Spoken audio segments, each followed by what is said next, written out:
Do you want to know how to move on from family conflict?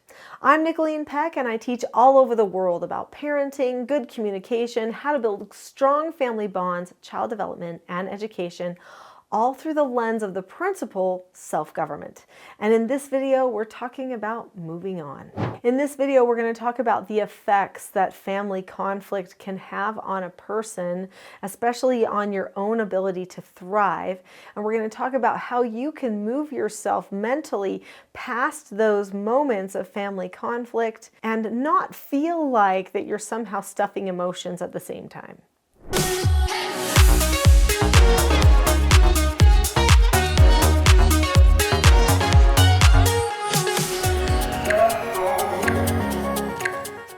Family conflict happens when people don't know good skills of communication and problem solving, and when they start taking other people's behaviors personally or engaging in power struggles with people.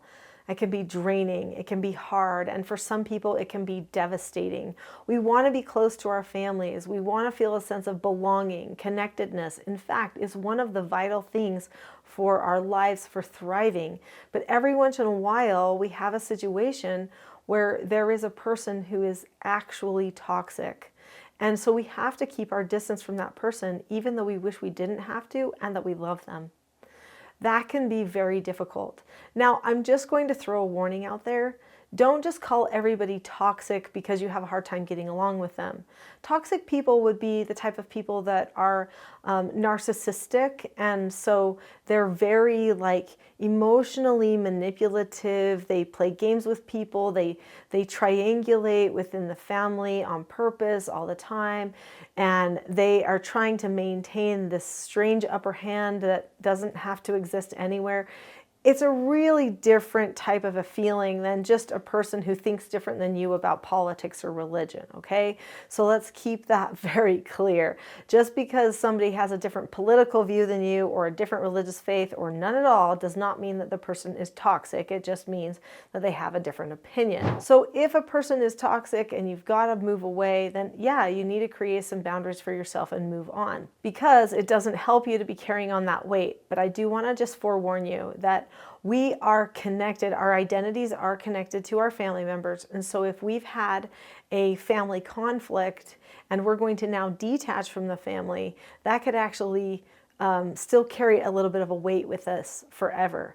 Now, I hope when you're saying move on, when you're thinking about that you're not just thinking about how to create a boundary and leave the family connection, but that you're trying to say to yourself, you know what, how about we had a family conflict, but it doesn't need to define us as a family anymore.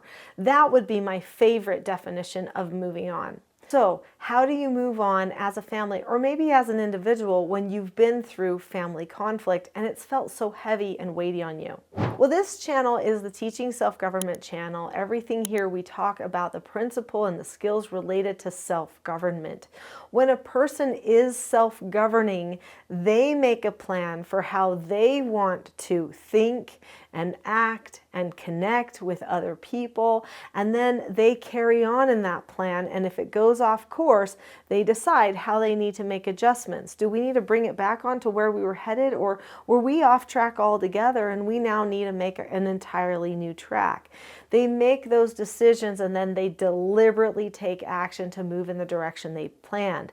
That's what it means to be self-governing. So in this particular circumstance, what does that mean? If you've had a family conflict and people are taking everybody else's behavior personally, it's usually a good idea to bring things into the light in order to chart your new course forward. So this doesn't mean that you rehash stuff, but you all just decide what you need to apologize for. Now, the ideal would be everybody gets together that's been part of the conflict, even the people that were affected by the conflict, and which is probably almost everyone, okay? They all get together and we say, okay, we've had conflict, and I know there's been strong feelings about it. And some people feel others were wrong, and other people feel other people were wrong.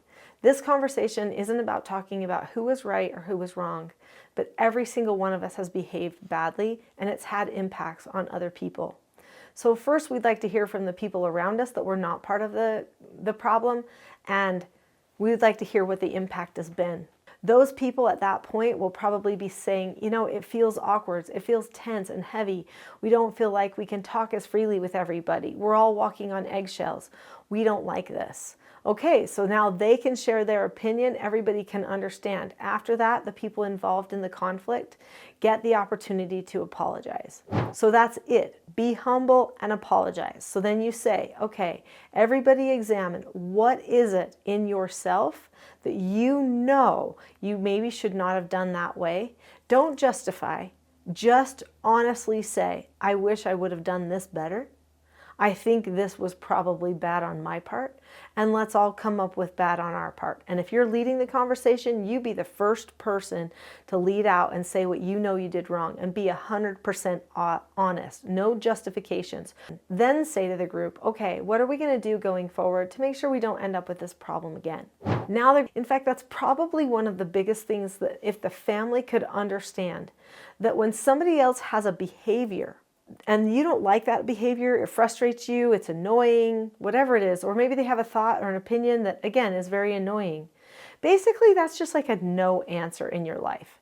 We don't get to control with what each other does, says, thinks. We just don't, okay? So we don't get to have control over our whole environment. That means that we have to look at the person or the situation, keep a calm face, voice, and body, say, okay, that's happening. Or we could disagree appropriately with the person, which we'll talk about in a second, and then we drop the subject. We don't think about it anymore, and that's the biggest thing. Can you tell yourself to drop the subject? Can you say, I was frustrated, but you know what? I'm not going to think about that anymore. I'm not going to take their behavior personally. Can you tell yourself that?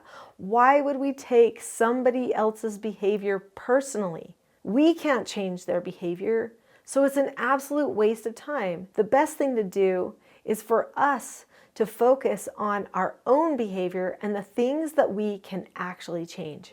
Once you've had that realization, hopefully you can drop the subject and not choose to store things. Let me tell you the difference between stuffing and dropping the subject. When you feel an emotion and you feel it strongly and you don't get a chance to share it with somebody else, you don't get a chance to vent it out to somebody else, and then you choose to think it,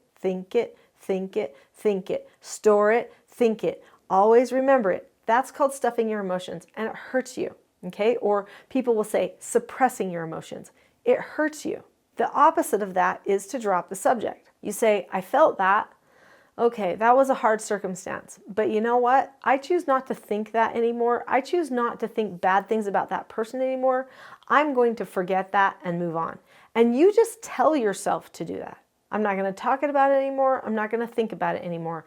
If the thought comes to my mind, I'm going to just push it out and say, nope, I'm dropping the subject. Dropping the subject is when you choose emotional freedom at a time when you're tempted to choose bondage of stuffing your emotions. There's so much more that I could share with you about self-government, about the skills that you need for your own success.